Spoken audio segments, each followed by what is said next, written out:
Huli niyang nakasama ang 13 taong gulang niyang kapitbahay. Babala po, sensitibo ang inyong mapapanood. May unang balita si James Agustin. Napayakap na lang ang isang lalaki sa bangkay ng 9 taong gulang niyang anak na babae nang matagpuan ito sa bakanting lote sa barangay Santa Lucia, Novaliches, Quezon City. Pasado alas 5 ng hapon kahapon. Labis din ang paghihinagpis ng ibang mga kaanak. Ayon sa mga taga-barangay, Sabado pa ng hapon na iulat na nawawala ang bata. Nung pumunta ako, nakabalot na po siya ng kumot eh.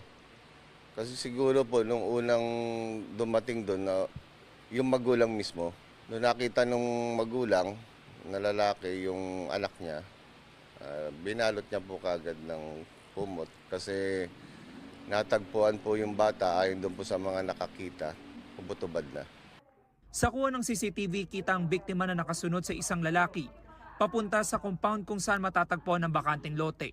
Kalauna natukoy kung sino ang lalaki sa video. 13 anyos sa lalaking kapitbahay ng biktima. Inimbitahan siya sa barangay kasama ang tiyahin at nakausap ng personal ni Chairman Ruel Marpa. Sabi niya, nung madaling araw, doon nga po sila pumunta sa may Balbuena compound, bandang dulo. Magkasama po sila. Doon sa testimony niya po, ang pagkakasabi niya po sa amin nung gabi na yon ay sinakal niya lang. Pagkasakal niya, nawala ng malay, doon na po ginawa siguro yung hindi dapat mangyari.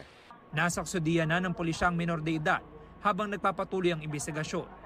Inaalam pa ng mga otoridad kung may ibang kasamang minor de edad, lalo pat hindi basta-basta makakapasok sa bakanting lote. Doon sa crime scene po, mayroong gate doon na nakakandado. Yun din po yung isa sa mga pinag-iisipan po ng kapulisan natin na parang hindi kaya ng 13 years old na isama yung bata ron sa loob dahil maliit lang po yung bata kung nag-iisa lang po siya. Hindi na muna nagpaunlak ng panayam ang mga kaanak ng biktima. Isa sa ilalim din daw sa autopsy ang labi ng bata. Sinusubukan pa namin na